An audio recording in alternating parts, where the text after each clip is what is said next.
Hello, everyone. Welcome to the show.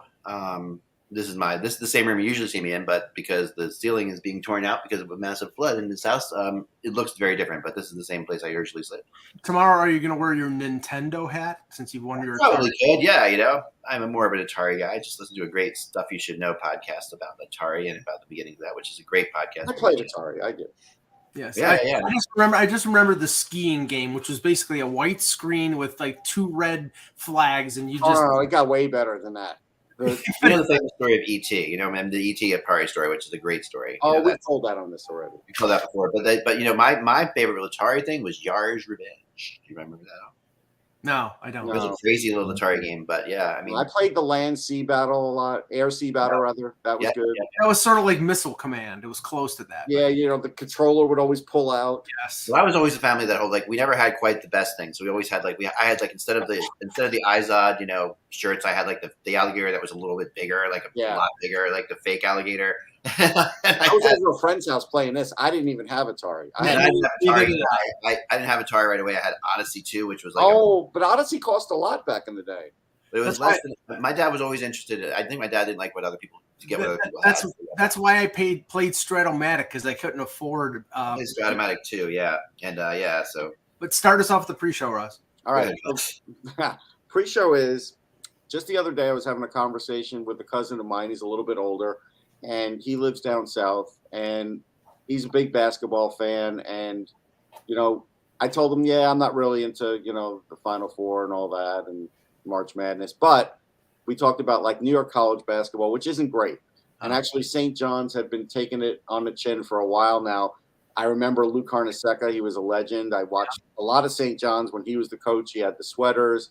Chris Mullen, Walter Berry, Bill Pennington, really good players, some really good teams.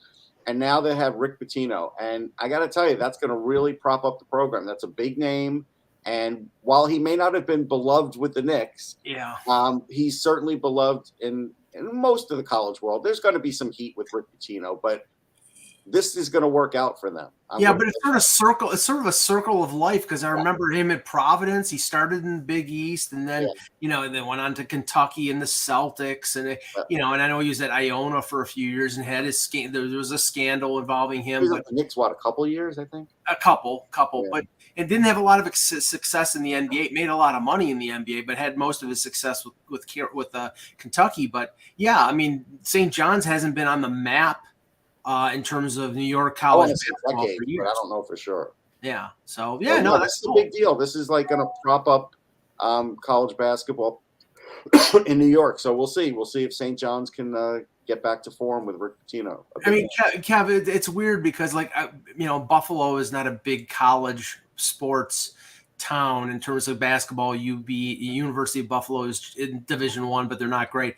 But when I was a kid, young, and I was always watching Syracuse and Georgetown and Seton Hall and St. John and Providence. That Big East was unbelievable, and one of the things of that conference breaking up, and now Syracuse in the ACC, and I think it really is affected. I mean, that's one of the reasons, one of the contributing factors of why I'm just not as much into college basketball, because I don't even know what conference these teams are in anymore. No, it's really fascinating, though. But, we talked last week about, and Joe Yurden said that he didn't know why, but he wasn't as interested. And I confessed that I felt the same way, but I've gotten into it. And then what I saw on our website for the hockey, Detroit Hockey Now, our numbers just plummeted on Friday, Saturday, and Sunday. And of course, they picked up back to normal today. And then I saw this morning that the numbers of people that have watched the NCAA basketball is at its highest level it's been in several years.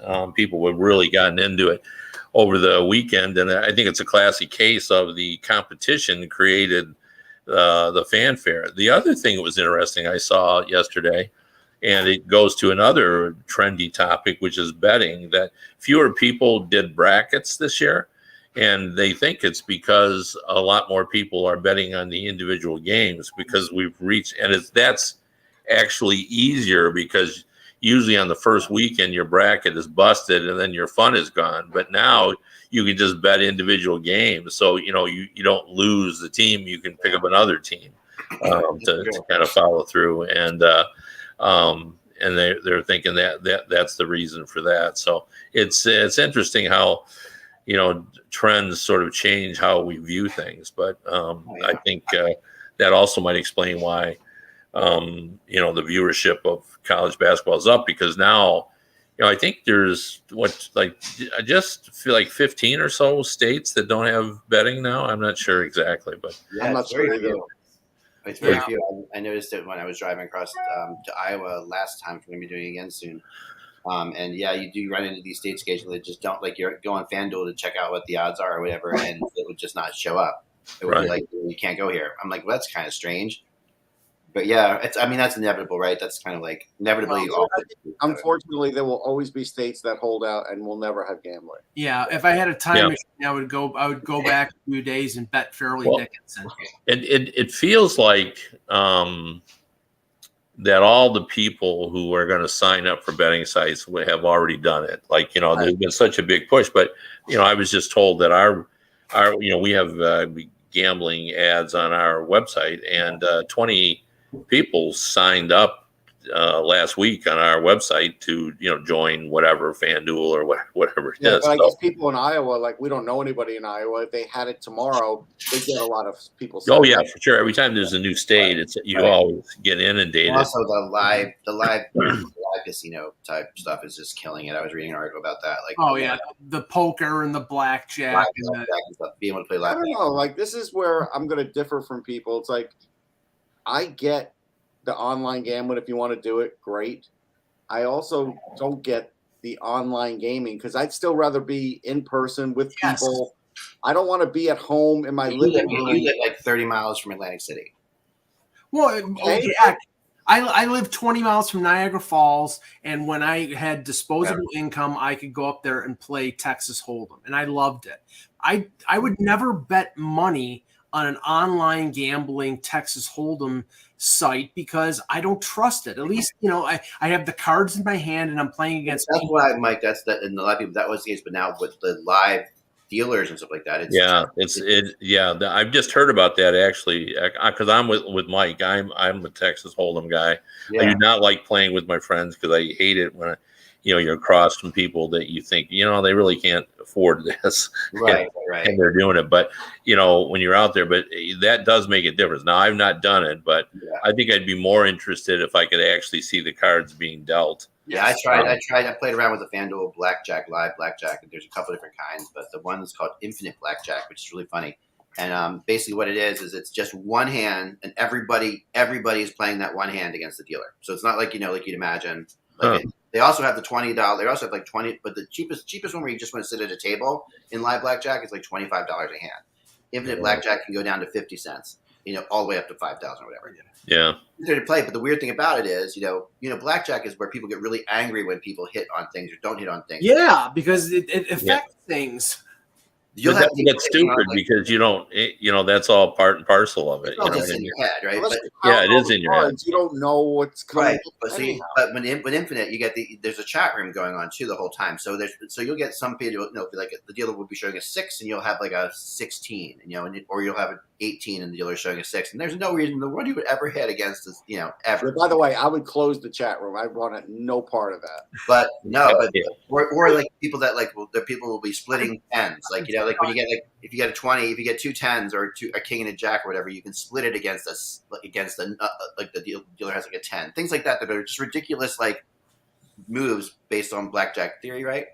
But someone's going to do it because there's 25, 35 people playing, so someone's going to do it. So what you do, you stand there, that's fine, and that your thing is as if you didn't hit, but the cards, you're going to see the cards come down. You're going to see, wow, that was a break card, that was a break card, that was a break card. And then the dealer comes in and actually turns his card over, and then inevitably it's not a break card, where if everybody just stood like they're supposed to, it would be fine. So it's pretty funny. You see people really getting really angry about it. Yeah, but you don't know. If the guy after you takes a card, it could have created a chain that will be good for you. Right. No, exactly. And that's the whole thing. I remember watching. I had like a 15 against a 5 or whatever, and I would. Against 5 showing you, of course, you're going to stand. 5's going to be a big thing. Someone takes a hit, and that card's a 6. Blackjack to me is boring. that card's a 6. So then the dealer breaks where if no one took a hit there, we all would have lost because the dealer would have gotten that 6 and turned over a 10 and put a 21. But instead, the dealer, we all win. So it's a weird. I would have already left and either gone to a slot machine or watched my friend, work the craps table or been in the lounge. Yeah. That's what I cannot do. I can't do slots because I get so bored. After about they're incredibly boring or awfully addictive. Oh, I just can't do it. I try it, and I did it with my wife, and we always last about 10 minutes, and then we're out of there. We just can't do it. Yeah, that's true. All right, let's get going here. Yep. All right, ready? Here we go. Hello, guys. Hello, Hockey World. Today is Tuesday, March 21st, 2023. I'm Michael Agello, and the championship game of the World Baseball Classic is Japan versus the United States, and I don't care. I'm Russ Cohen. I'll be working tonight, so it really doesn't matter. I'm Kevin Allen. I don't care that Mike doesn't care. I'm Mike Linden. I do care because I think it's funny that Mike doesn't care. But we're watching HockeyBuzzCast on HockeyBuzz.com. It's the podcast that comes every Monday through Friday. You don't know where to watch it. That's the problem, man. No, I know, but it's just because they hide it. They cleverly hide the World Baseball Classic. I know where it is. They cleverly hide it. Yeah, it's incognito.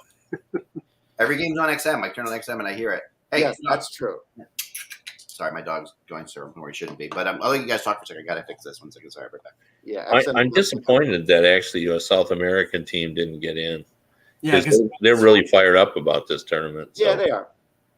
So, yeah, it's a question now. I like I said, I'm not going to watch a minute of it. But the debate was that will Ohtani pitch, and I think he pitched in the last game. And it's like, okay, that I think it goes against the rules that he can only pitch a certain amount of pitches after a certain amount of days.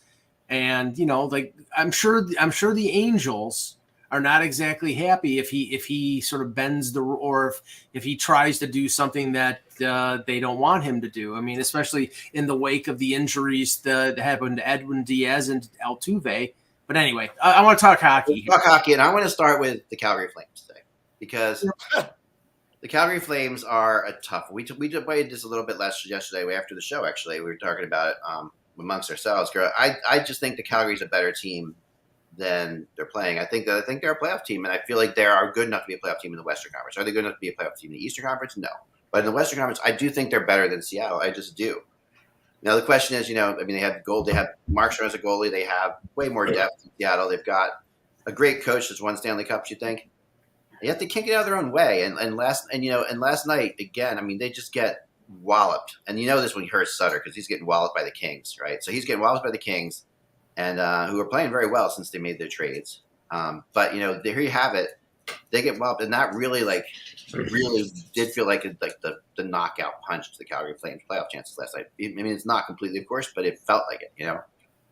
And who's to blame in Calgary? That's what I want to ask you guys. Is it the players or is it the coach? Well, Nazem Kadri said on 32 Thoughts, or they said what Nazem Kadri said, that there's not good communication between the coach and the players. You kind of know that with Daryl Sutter. So we knew that was going on. So that's one. Check that off. Check two off to Markstrom had one career year, and otherwise he stinks. Check that off. I don't know if it stinks, but he's an average NHL goalie most of the time because he can't make the big save. That's what he is. He's a pretty good goalie. Agreed. And then the third thing is they're just a smoldering heap. That's what it is. That's my analysis. All right. Yeah. I think last night was more about the Kings than Calgary. As Zach said, they're really hot. I just wrote about them this morning, so I know a little bit about where they're at. But they're 9-0-2 at home since the All-Star break. Yeah. And so even before the trades, but the trades have really helped them. And now they're 8-0-2 in their last 10. Nobody, not even the Boston Bruins or the Vegas Golden Knights, nobody has been that good in their last 10 games. So the Kings have been the best team. For that, they have 5 20-plus goal scorers, which is, they haven't done that in 15 years. And I give Rob Blake some credit on this just because, I think he sort of implied last year when I listened to him that, hey, we got into the playoffs last year, 1 year, that's great. But over the last 8 years, they hadn't had consecutive trips to the playoffs. Right. Since they last won their cup. They've been out 5 times and only been in 3 and never had 2 in a row. Right. So what he basically said is, look, we got to reestablish the culture here. And it was very important to him to get in the second consecutive year and then maybe perhaps make some noise. And I think he's been very aggressive trying to do that. You know, it's weird. I mentioned the Kings today because we were talking about shootouts. They've been in 9 shootouts. 9. Like some teams 2 or 3. They're 6-3 in shootouts. It's crazy. Well, yeah. Go ahead, Mike. It's ironic that, you know, we had the sort of loud divorce that happened with Jonathan Quick, and it's been beneficial to both teams. I mean, Korpisalo and the Kings. I mean, Korpisalo's played well, and the Kings have played well since Quick was traded, and Quick is playing great in Vegas. And what Russ and I were talking about on the show today was like the path of certain teams and which is the easy path and which is the difficult path. And nowhere is it more illustrated than in the Pacific or in the West, where right now Vegas and LA are tied with 92 points. They're the top seed in the, you know, whoever is the winner of the Pacific right now would be the top seed in the Pacific. They could face Winnipeg or Seattle, which I think either one, you know, Hellebuck poses some problems because he's a really good goaltender, but Seattle's an expansion team, and that would be a relatively easy path. The team that finishes in second in the Pacific plays Edmonton. Yeah. And that's not an easy path, even though I think they're a flawed team and they don't have the goaltending, at least not if they play Campbell. I think Skinner, if they play Skinner, they have a chance to win. But I would rather play Seattle or Winnipeg than play Edmonton in the first round. For sure. And Edmonton could still win that division too, you know. So that's like they're 4 points behind, and so it's possible. But they play the other teams. They have the fate, and they play well against the other teams. They control their fate. You know, like that's the reality. So, you know, when you're looking at that, they really do control their fate. I still think Edmonton probably will win. My pick is for them to win the division, still based on what I've looked at. But you know, who knows? Any one of those 3 teams can win the division. You're right. It is a team that's slipping and in trouble is Dallas. Dallas, if they don't win that division, if Colorado goes back to being that division leader, they're in trouble. Which feels like it will happen. I mean, Russ, the West this year is like the East last year. There doesn't seem to be like Calgary. I don't think Calgary. You know, they're only 4 points out of the wild card, but so they could make a late run and get in there. But right now, I mean, look at the Central. You've got Dallas with 89, Colorado with 88, and Minnesota with 88. Oh, that's not now. There's a wide gulf there. Yeah. Yeah, I mean, it seems like Dallas is running it like they're that marathoner that's been drafting. Colorado's like that marathoner that's been drafting Dallas, and they're finally going to just overtake them. I don't know. I mean, it's just weird. I mean, it's not like, you know, they're still 7-3 in their last 10. It's just, I guess Colorado's just not losing anymore. Yeah, Colorado is just on fire. And the weird thing about it is, like, we talked about the East just dominance over the West in the beginning of the season, which was like just, and obviously the top 6 teams we've already talked about that as well and all that different things like that. But since the trade deadline, the West has been really good. Like, and they really, and it's funny. It's competitive as heck. Which is weird because most of the talent went west to east. Right, we talked about, like, I made the joke as the West planning on folding at one point because they were just moving everybody to the East. But yeah, Kevin, this instance, they've been good. You know, the West has been good. Yeah, no, it really has. And I think Dallas is the one team that I think hasn't kind of kept up with the Joneses there because their chances, as Russ pointed out, of winning the division have decreased. I'm just looking now.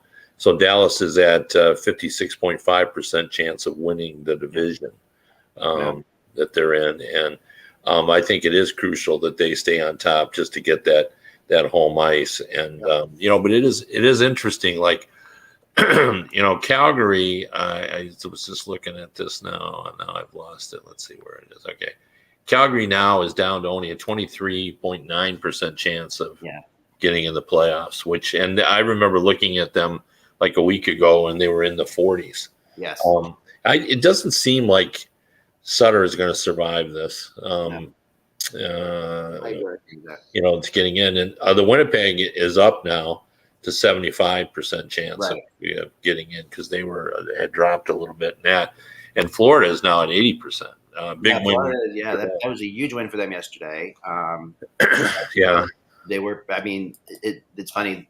So my predictor last night had Calgary winning that game. I went 3-2 last night, but had Calgary winning that game. And right now, you know, the updated final standings has Calgary finishing out by with 87 points behind Seattle in the last playoff spot with 91. So it's a 4-point difference as far as just predicting towards the way it's going to play out to the end. Now, but that also has I also do have LA and I mentioned winning the division, and LA and Las Vegas playing each other, which is what we all want to see, of course. Yeah. But that would be a lot of fun. But yeah, New Jersey, Florida are the wild cards. It's right now. I don't see LA winning the division. I don't. Another big game last night, just in terms of the impact on the probability of teams making playoffs, was Pittsburgh losing to Ottawa. I mean, they're down now to 47%. Yeah, their problem is they also lose in regulation wins, where Florida now tied with the Islanders. But the only thing with Pittsburgh is they used to be the master of the loser point. If they go 5-3-1 or 5, well, they probably need to go 5-2-1 or 5-2-2, something like that. Right. They can still stay in that race pretty easy, but that the last 4 has killed them. But the big thing about that loss is the fact that Dylan Ferguson, who was traded to the Belleville Senators by the Toronto Marlies as an AHL backup because Talbot and Forsberg got hurt. They had to sign him to an NHL deal, and he goes in his first NHL start and makes 47 saves. NHL start. No, it was his first start. Oh, first start. Well, he played a game for Vegas back in the Oscar Dansk, that year. Relief. Okay. Right, but he that was his first NHL start. Well, look. We've seen in this league, there's been enough weird things where a goalie can come in there and just do that. And so, nothing surprises me anymore. No. Yeah. Well, the Islanders now are up to 69% probability of making the playoffs. And, all those games in hand that they had have just disappeared. There's one game in hand for Pittsburgh. That's their big deal. Yeah, so it's not really that big deal. Well, it's been interesting watching those games in hand disappear. It really has been. The problem is that the teams that had the games in hand didn't take advantage of them, like Buffalo, because Buffalo had 5 or 6 games in hand. I rest my case. Oh, I know, Kev.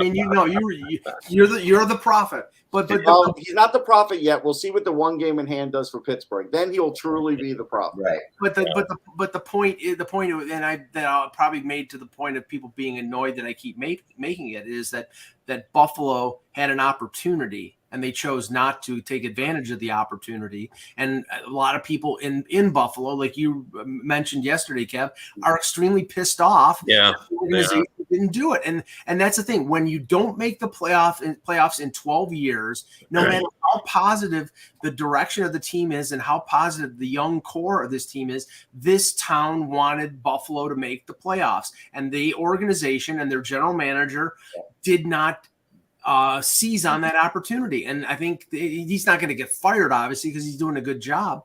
Right. But they had an opportunity. They squelched it. And now I think the pressure this summer, when we're at the draft, I think Kevin Adams has got to be searching out there for the best available either free agent or goalie in trade, because you can't go into next season with Luka-Pekka Luukkonen and Devin Levi as your goaltending tandem. You just can't.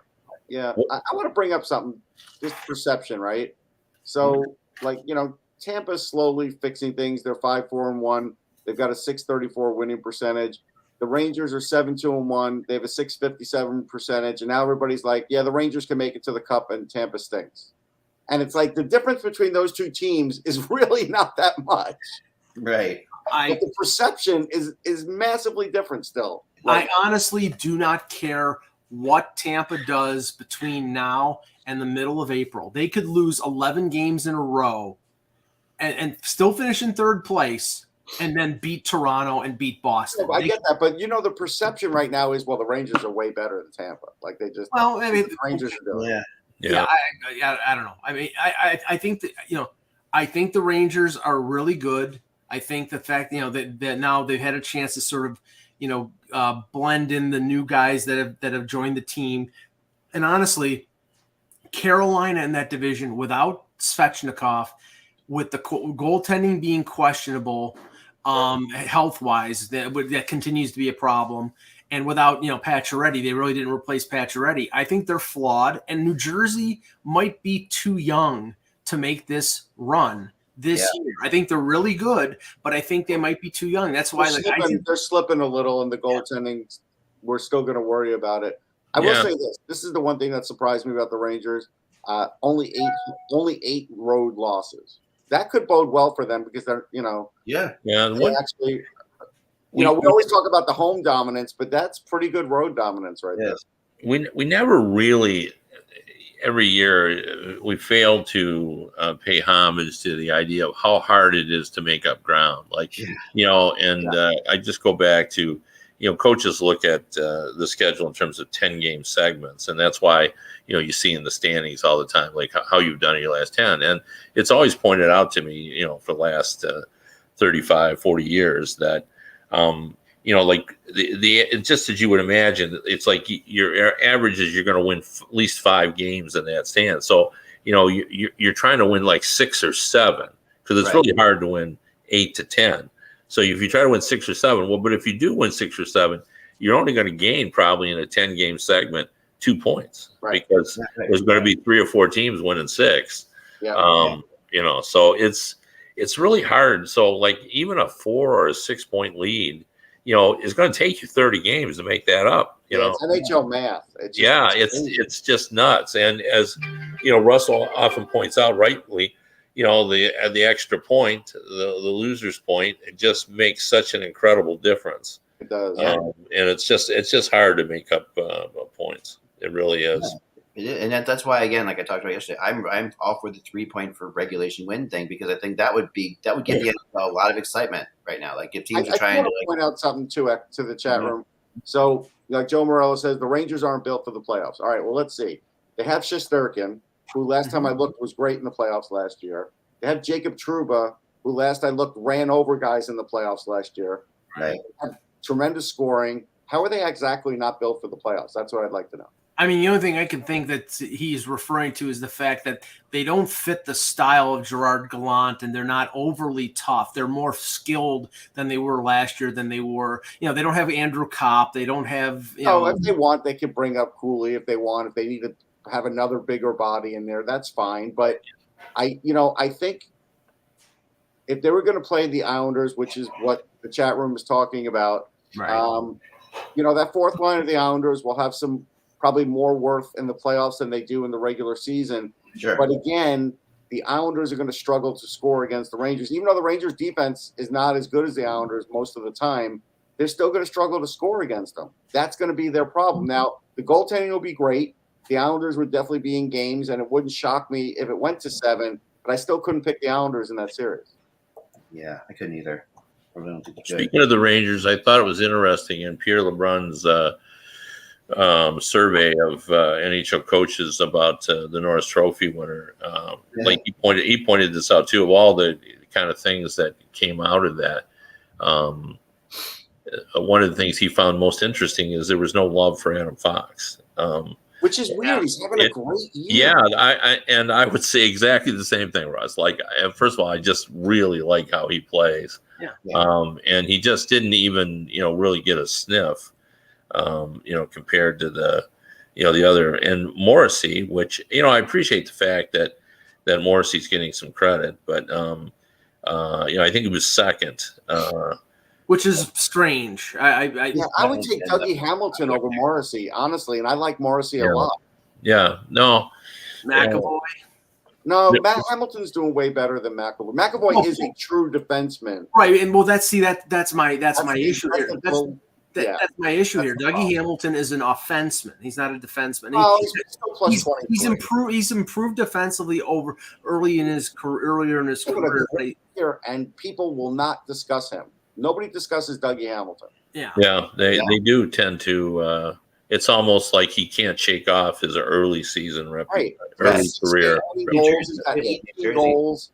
Like he's ripping it up. Yeah, he's had a remarkable season. Like the Devils wouldn't be where they're at. No, he's almost a point a game as a defenseman. Like, come on.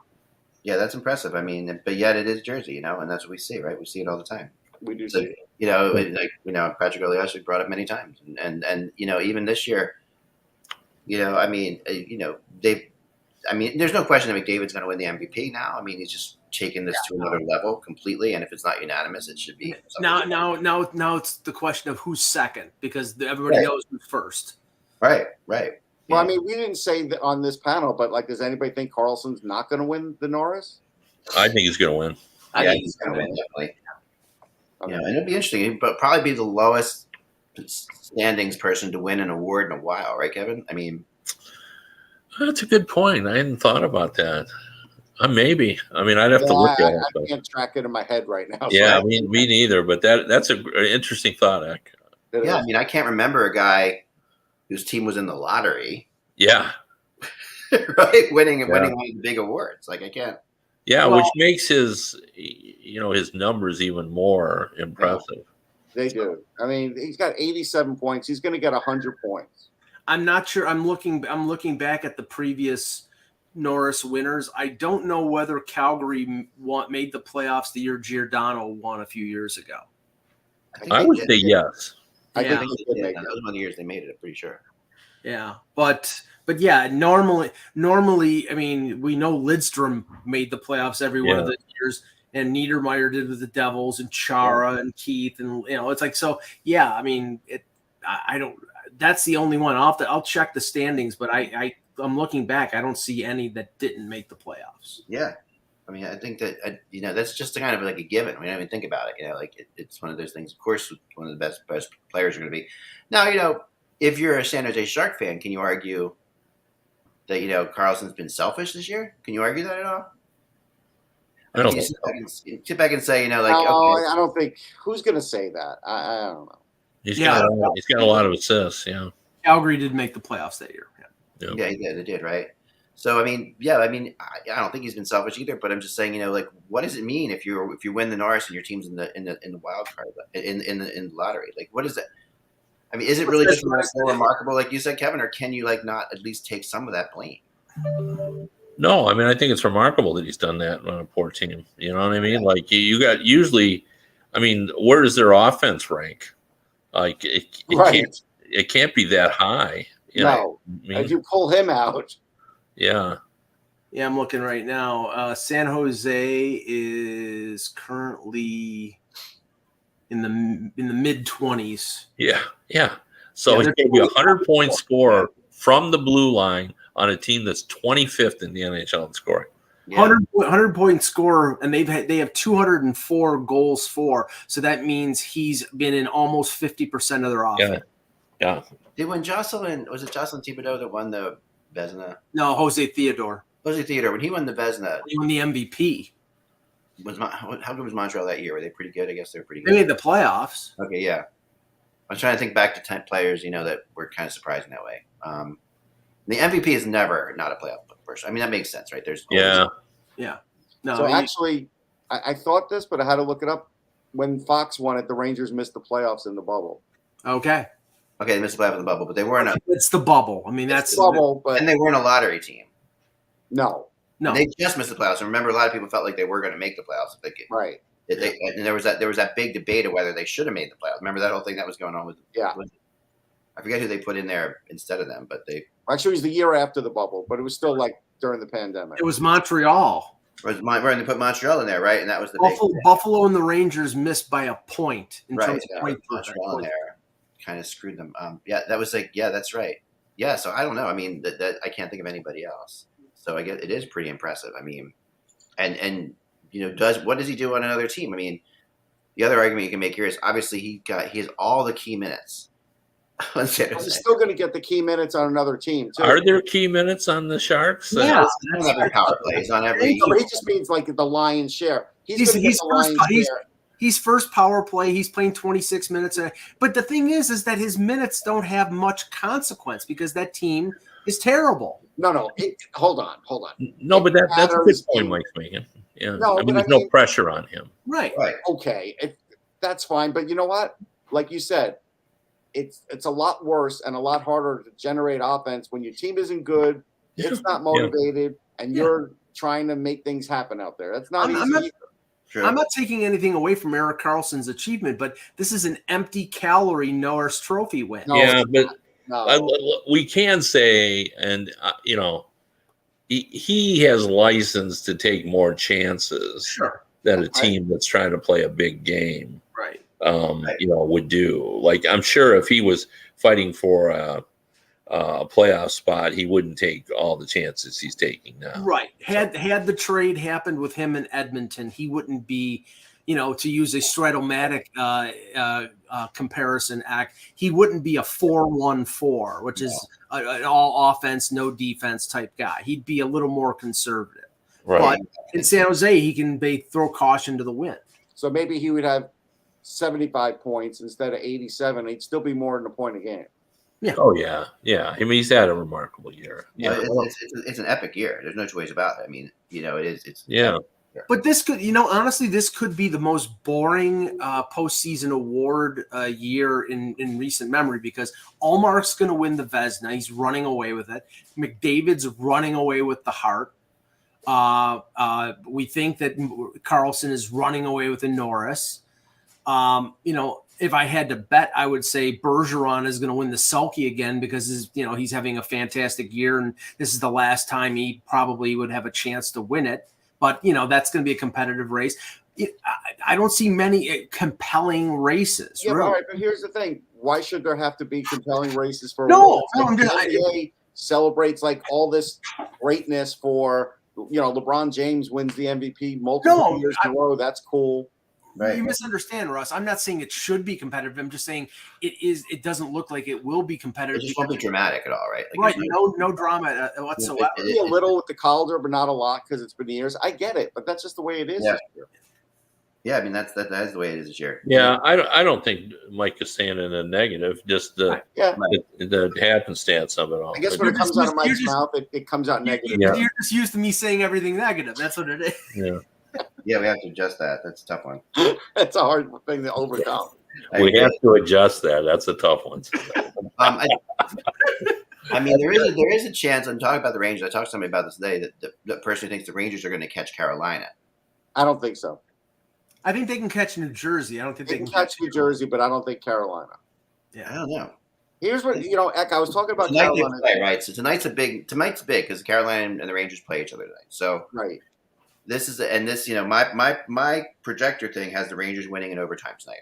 Okay, but here's the weird thing, right? So even the other day against the Flyers, when Carolina had this big lead and Anderson kind of gave up what would have been, with the game-tying goal was a stupid play. He gave up 4 goals. He didn't play great. He still has this great road record. For some reason, no matter what the stats are, no matter what I say about him, he's still winning games because that team knows how to win games when it comes down to the wire.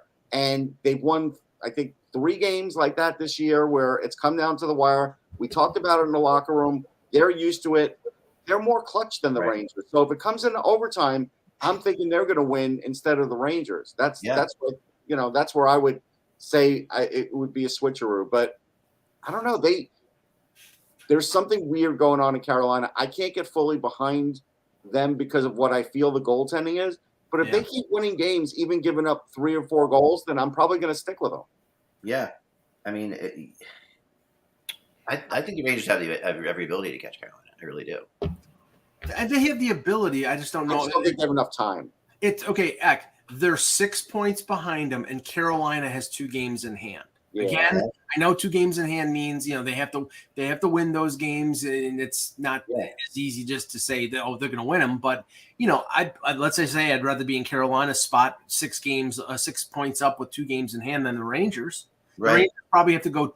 I would say probably 10-2 in the last 12 games, and that's 112 points.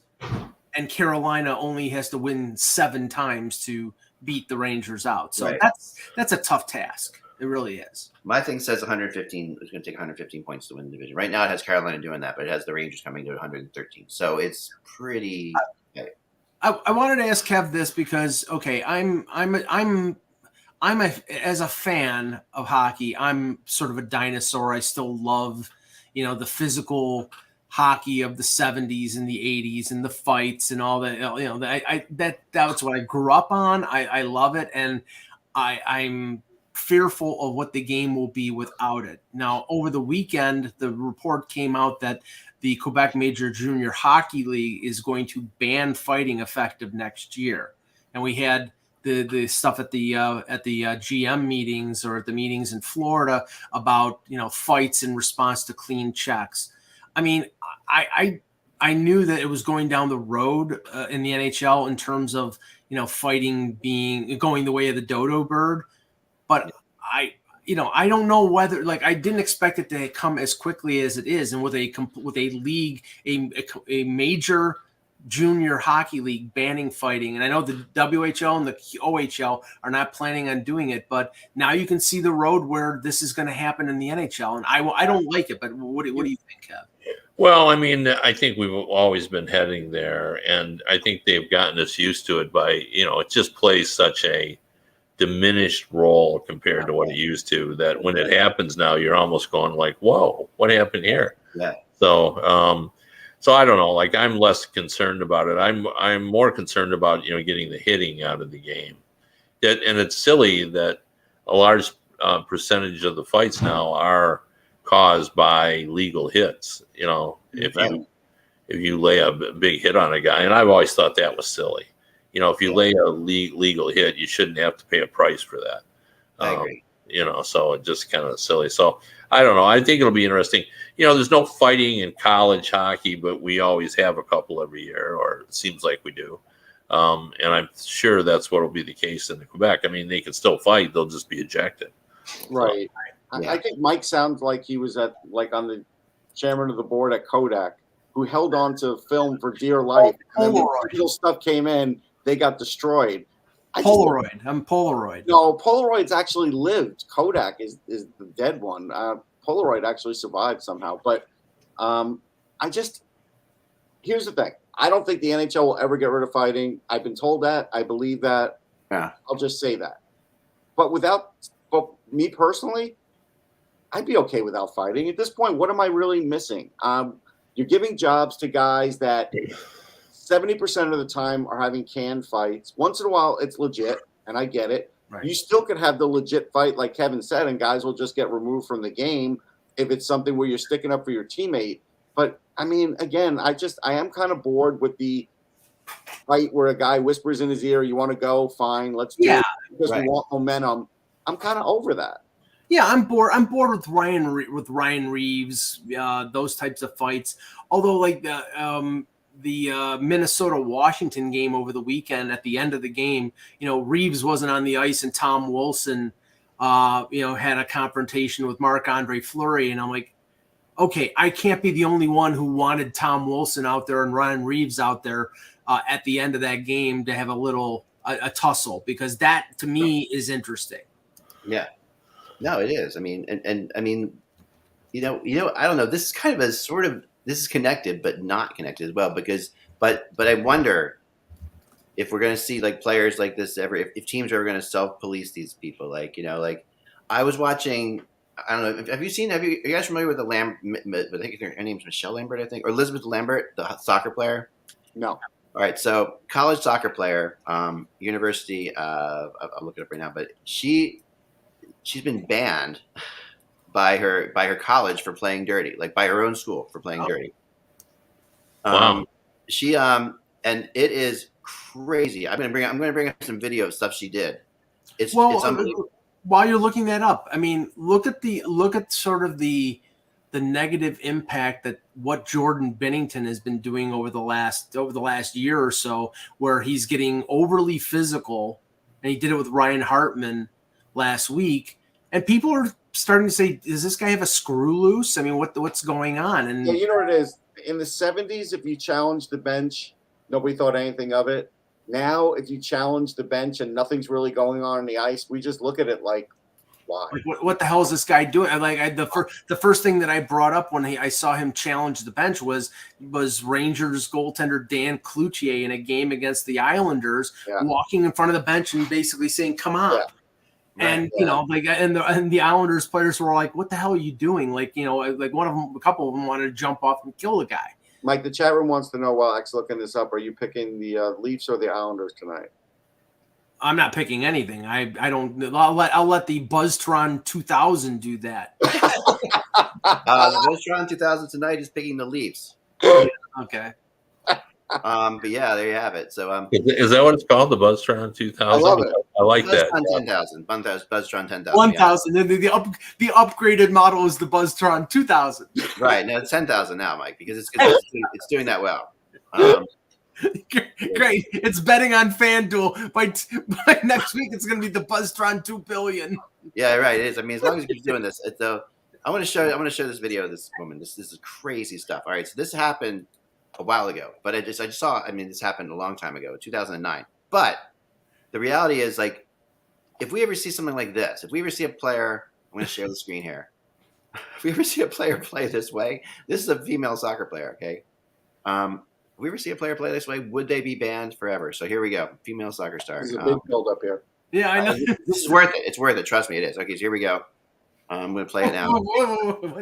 Okay. All right, so you Okay. can see, like, this is her. This is like, What league is this? he's in the red right here. This is college. Oh. That's a punch in the back, just straight Okay. up punch in the back. Here's Ouch. that move there. There's this move. Oh, There's this move where she lands and sits on her. There's this move where this is the crazy one that really got her bad. Look at this. Oh, pulled her hair? It she's throws like her back. Claude Lemieux out there. That's what she is. Yes. Here it is in slow motion again. It's just she pulls her hair and throws it backwards. Look at that. Yeah. Wow. Wow. Just like So how long is she banned for? forever. Like, she's been banned forever. And there's like a trip there where they're just throwing her knee out there and then kicking it into the girl's head and she's on the ground. Kind of, Wow.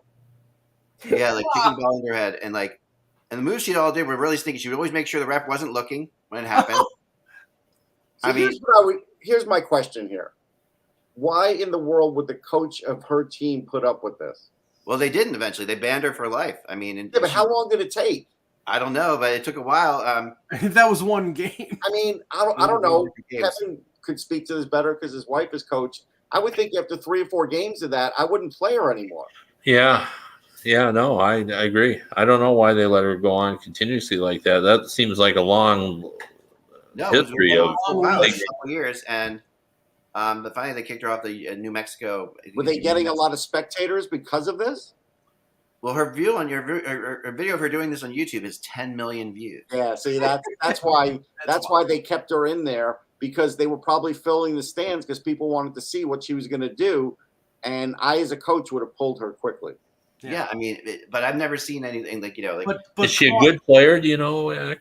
I don't really think I didn't really notice. I think she's a pretty good player. I mean, she's obviously playing. It was a Division I school. Yeah. What enabled Claude Lemieux to get away with as much as he did over his career is the fact that he was a good player, especially in the playoffs. So, no, but he also hit it very well too. Yes, He was trying to hide it, and I'm sure during the game 1 or 2 of those things weren't called because there were a lot of them that weren't called, and because you're not talking about like a place where these things are being videoed to even like you're downfield, you're not going to see her elbowing someone in the back. I mean, these are the games that were on video. I mean, she played in New Mexico in 2009. So if you realize that New Mexico State 2009, how many things were streaming in 2009? It's like now every college sporting event you'd ever want to watch is on TV. I mean, Kev. I mean, if we want to go back in the recent past, I mean, how many players can we think of that were sort of like that?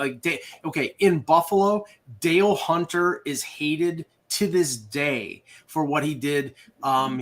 He high sticked Mike Ramsey across the face in a playoff game. He went after Tom Barrasso in a playoff game. Obviously, what he did with Pierre Turgeon. Yeah. So I mean, he's public enemy number 1, and he hasn't played in 25 years. I mean, No, I mean, he was a dirty player. There's no doubt, and we've had some dirty players, but wow, that's really over the top. I've never seen anything like that before, and that's why I thought I'd bring it up. I just was like, I mean, punching and just really cheap, dirty plays behind the play and stuff like that. I mean, that was against. I was gonna say when Christoph was on the Rangers for a short time, I remember him taking a face off and elbowing a guy in the face as it was happening. Now he's a coach now. Apparently, he's a very good coach for hockey. But back then, he was one of the dirtier guys. Right, who is the dirtiest, closest to that player, Kevin, that you can think of, and that was just all the time dirty? I don't think there's anyone been quite like that. No. But there have been players that have been just known to just be I complete. mean, right now Wilson is that guy, but he can play. He can play. I mean, okay. Yeah, but I don't think he's close to that. Tom Wilson. He's not close to that. He doesn't do No. that much on the dirty side. Yeah, I mean, Dale Hunter was a good. Yeah. You know, he was a pretty dirty player. He was also an exceptional player. So Right. Someone says Brad Marchand in the chat room. I don't know. Here's Olawa's minutes with the Devils: 295 penalty minutes, 240, 184, 247 with Calgary. Heck, Brad Marchand, no matter what he accomplishes in his career, and he may be a Hall of Famer, he will not outlive two things that he did in his career. One is the lick, and that's because it was gross. And the other is the speed bag on Henrik. I think it was Henrik Sedin. Yeah. I mean, for people who don't like the Vancouver Canucks and love the Boston Bruins, that will be in their heart forever. They love it. People are saying Chris Simon. Chris Simon was I would say, and I covered Simon too. I would say in the same vein as Olawa, Chris Simon was right there. Chris Simon came. Yeah, he was there, but I still think Hunter was dirtier than them all. Well, Hunter's number one. Was it Hunter and Turgeon? Someone brought that up. I remember that. Yeah. Chris Simon came the closest to purposely killing somebody on the ice when he took a baseball swing at the head of Ryan Hallwig. Oh yeah, and hit him. Luckily, he was wearing his helmet. Hit him on the front part. Otherwise, he would have cracked his skull. Remember, Hallwig is no spring. No. He ran somebody through the boards, which was pretty brutal too. But he ran Simon through the boards. Oh, was it Simon? Yeah, Okay. Simon got. I have it on video. Yeah. Simon got up and took a Mark McGuire swing. Well, also that was Broussard, right? But no, in Philly, Broussard, not Broussard. Is that the right name? There you go, Matt Cook. Matt Cook he was up there. Yeah, but he wasn't. No, Not at this level. Yeah, no. But that's a good. That's okay. a good. Nobody should ever count Frank the Animal Bialowski because he never really played in the NHL. It's an unfair comparison. No, but I'm talking about guys who played more than like 5 games. I know. Yeah. I can think of Paul Higgins, this guy with the Leafs back in the 80s, who was he was no talent, but he would go out there and just beat the crap out of people. Or John Cordick. That was his talent, Mike. Yeah, no, I'm talking about that time. That was a thing, right? So you had to have that on your team, to a degree, right? So that's what that was, and yeah. Joe Morello's saying Darcy Tucker. Darcy Tucker was a great player. He's a rat. Great, no. He was a great player. He was a rat, but he was a great player. Well, hold on. Great. Okay, now it's right. He was not a great player. He was okay. He was a decent. Eck, you got to send me the link to that. I want to show that to my wife. Yeah, I will. All right, that is all the time we have for today. There are many games tonight on the Hockey Buzzcast Buzztron. 10,000 predictions are up for the many games tonight. I think there's 12 games tonight. No wagering. Who is it picking in Florida, Philly? Florida. Second of back-to-back? Yep. That doesn't matter. Alex Lyon might be in net. Yes. Does the Buzztron know that? No, it does not yet. Not know that. I'll give you some quick picks here, like on it. It's pretty funny because some of the quick picks on it. If we go through this, so if you are going to gamble tonight, make sure you're error. Okay, Calgary winning at Anaheim, Arizona at Winnipeg winning, Ottawa at Boston winning, Nashville at Buffalo winning, Carolina at the New York Rangers winning for the Rangers in overtime, Columbus at Washington winning, Seattle at Dallas winning, Florida winning at Philly, Las Vegas winning at Vancouver, Minnesota winning at New Jersey. That's a little bit of an interesting one. Tampa Bay winning at Montreal, and Toronto winning at the New York Islanders. There's your picks for tonight. Yes, and I'm sure the fans at UBS Arena will heartily greet with cheers and claps and applause John Tavares. I disagree with a couple of them, but a couple of them they're going with the obvious favorites too. Oh yeah, no, and it's going to do that. I mean, this is supposed to pick who it thinks is going to win. So yeah. But the upsets are always more interesting. It's been That's very the good. one thing. The Buzztron doesn't know when they're going to switch goalies, and it's going to be a big drop off from like Bob and Alex Lyon. Yeah. It also doesn't do very well when teams just give up, which you're also seeing, Then it's the Buzztron minus 10,000. Yeah, because it's like it's not basing it on the fact that the team just might just be giving up altogether. like the Sabres, like the Sabres lately, it's missed a bunch of their game, a couple of their games because it doesn't really.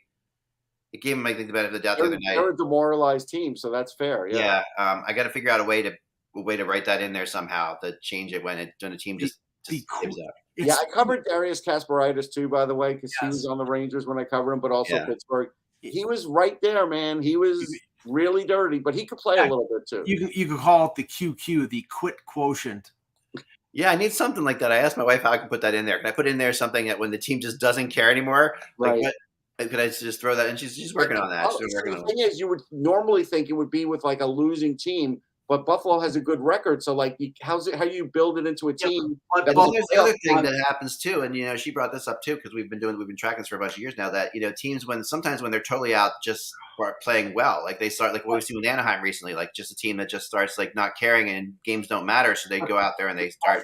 Buffalo has lost 9 of their last 11. So. Yeah, they're killing us. I want to say this to the chat room. Are you seriously still booing John Tavares? Like, does that matter in your life? The Islanders fans are a bunch of troglodytes. Now that's going to continue. I mean, it's funny. I was on the I was on the O&B podcast right the other night, and they asked me one of the things, like the different things with the Flyers now versus the Flyers when they were like, the Flyers when they had the thing. Yeah. And I said my favorite thing that I want to bring up. I'll bring it up on here too, because I got a lot of comments about it there. Was the chant, okay, which I know I brought up to you, Russ, but like the Flyers chant was "Let's go Flyers, let's go Flyers." That's the Flyers chant in those pitches, okay. So "Let's go Flyers" like that. Mm-hmm. The Rangers chant, okay, is "Let's go Rangers, let's go Rangers." Okay, that's right. Which the Flyers fans used to do as 1940. 1940, because the Rangers hadn't won a Stanley Cup since 1940. Right. Yeah.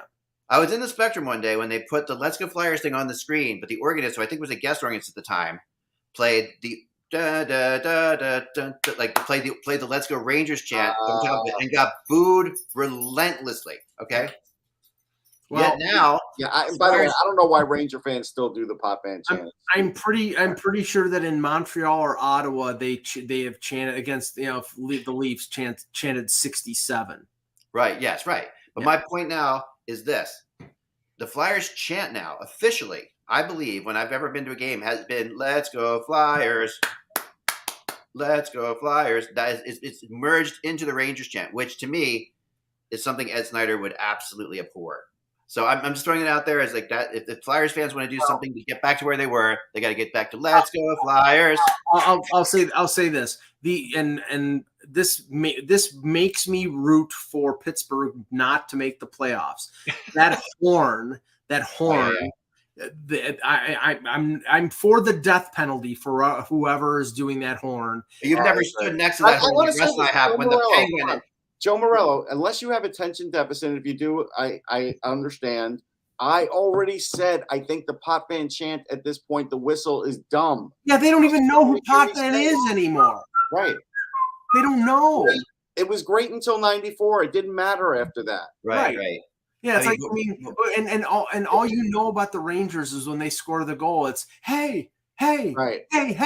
It's like, right, to me, I'm tired of us being the Flyers. Us. And this is the fan of me from when I was a kid. I'm tired of the Flyers using the Rangers chant, and that needs to be stopped. And I've already told Danny Briere about this. I've said this has got one of the things that has to change is this right away, because if you want to get back to where you were, you got to get back. You got to get back to your own chant. No, I agree. I think that's a big deal. It's important. It really is. And and Mike, as far as that horn goes, what it is, I will tell you that the atmosphere at the Wells Fargo is all off. Yeah. And that's to me, that's part of it. Like there were two chants when I was there. There were two chants that the Flyers were known for. They were known for the "Let's Go Flyers," and they were known for the Bernie, which became Pele, or Hack Stop. That was always the thing. And that's heart is one syllable. That's a problem. Right. Bobby. Corey. I'm surprised I haven't gone to Corey. You know what I mean? Like Corey would be right. because it was Bernie Perrant. They went with the first name, Pele Lindbergh. They went with the first name. It's Carter, not Corey, but Corey was a good musician. Carter, I meant Carter. Yeah, sorry. Corey Wore Hart. sunglasses. Corey Hart was an '80s singer.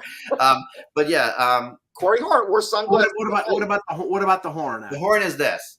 Russ and I have sat in the press box for Stanley Cup Finals games, and that penguin with that horn has been directly next to us. Oh yeah. Right in our section. You want to murder him. I'd like to see literally, we could reach out and pull the feathers from his back. I'd like to see somebody attack him with a machete. It was the that word, or even just the drum. The drum thing. Either one. All right. So here, a quick thing on ATO. So Pavanka, he was a better player a couple of years ago. There's a little bit of talent. It's Michael's son. Not bad to bring him in. Krieger has a twin brother. I think they did bring in the better of the Kriegers because he plays defense. He's a defensive defenseman. Maybe they can get a relation to Todd Krieger? They're all related. There's like 5 Kriegers out there. Oh, boy. But these two are twins, Christian and Cole. I've interviewed them. They're cool guys. Yeah. And then Brett Berard's a really good player. Brett Berard is a smaller kind of he doesn't have the talent of Marchand. He's more like from Montreal, the smaller guy. Brendan Gallagher. He's a lot like Brendan Gallagher and little like Brendan Gallagher light, but he can make things happen on the ice. He's feisty, so that's good that they brought him in there. That's Russ, just mention something about Johnny Taconic that said. So he was a guy I watched him in like a Junior A All-Star game, and he was tremendous. That's when Ottawa drafted him. They drafted him in that second draft. Round. He went to North Dakota, right? He had a lot of speed. He didn't have a ton of offense, but he was a really good puck mover, and he could play defense. And this is the kind of guy where I think it's smart that the Leafs have brought in a guy like this to sort of rehab him. Because like Noel Hoffenmeyer, I already posted the other day, I was high on him, and nobody drafted him. Nobody invited him to the combine, and he's going to get a contract. And Taconic is a guy that, now that, what is he, probably 26, 25? No, he's 24. 24. I mean, he could still be in that mold where, hey, you know what? He's another third pairing guy. So could be found money. He could be. I would sign him too. I don't think that's a bad move. Do we want to finish off on the Fanatics thing? What's going on with the apparel situation? I mean, I'm not thrilled with it. I'll say that. I can just tell you as a tell the news first so that people understand what it is, because some people know about it. Okay. So Fanatics has signed a deal where they will take over as the big manufacturer of jerseys, the legit ones from Adidas in 24-25. Yeah. Everybody saw this coming. Nobody is surprised. They're trying to corner the market on everything in every sport, everywhere, cards and memorabilia and jerseys. And I don't ever think it's great when one company's doing it. I will always say that. And this is the problem. I can only speak as somebody who has bought apparel. Like for say Fanatics apparel for like the Yankees are my favorite team. Okay, I bought T-shirts, I bought hats, and I used to buy them from whatever outlet produced them before. And the ones that are produced now are not lasting, not even a year. That they get faded, they get this, they get that. Their product is not great. So, if they improve their product, wonderful. Well, it's something we've seen, though, like I was a big, obviously, but you guys have seen a big hockey shirt collector. And I have, I can tell you that, like the invention of the cheaper official hockey jersey is something that's really been like, not just the Fanatics, it's been everywhere. Like that's something that's happened. Like, like you can get and on the NHL.com now. Mitchell and Ness was the standard. Yeah. And I had that Capitals jersey I wear sometimes on there. That's a Mitchell and Ness jersey. And it's phenomenal. It's like unbelievable. You feel like you're putting on like an absolute, like you feel like you're putting on a thing. That's the thing. Do, but Fanatics owns them now too. The worry is this: even though they say they're going to leave everything alone with the Adidas factory and everything will stay the same, that may be true for a couple of years. But you do kind of worry if things change, that they're going to skimp here and skimp there, and that is a legit concern. Only because, like Mike said, and I've ordered from them, stuff isn't the greatest quality. No, it isn't. I mean, but hopefully they'll still have the good quality ones available too. I mean, I'm okay with the lesser quality ones being cheaper because jerseys are too expensive for a lot of people. Like, there's no question about it. Like, you shouldn't have to pay $250 to buy a jersey. It's more than that now. Right, for the official jerseys are like that are up there, but the other ones are like 90. The Are like, official, which you would get from Adidas, can be $400. right, and but you can get a pretty good one for like $150 right in there, somewhere $100, which I think is good. 180, 200, I think. Yeah, it depends. I mean, of course, you can always go on eBay and find jerseys for cheaper too. So You do see a lot of things where they're great with shipping, like Fanatics will get it to you like that, and that's great. Yeah. But we just want to see better quality control. That's all. That's all I ask for. Yeah. I agree. All right. Well, that's all the time we have for today. We'll be back again tomorrow. I think Joe's going to be coming by right tomorrow. Yep. Remember, without the buzz, it is just hockey. Enjoy the games tonight. Hopefully, some of you are making money on this. Now that I said that, of course, all the games will probably be wrong tonight. But I would just stay away from it. It's going to be a bad night for the Buzztron. Buzztron is only 2 losing nights in 15. So hopefully tonight. 0 for 11. Thursday night. Yeah, there you go. I don't think so. These are pretty obvious, some of these games.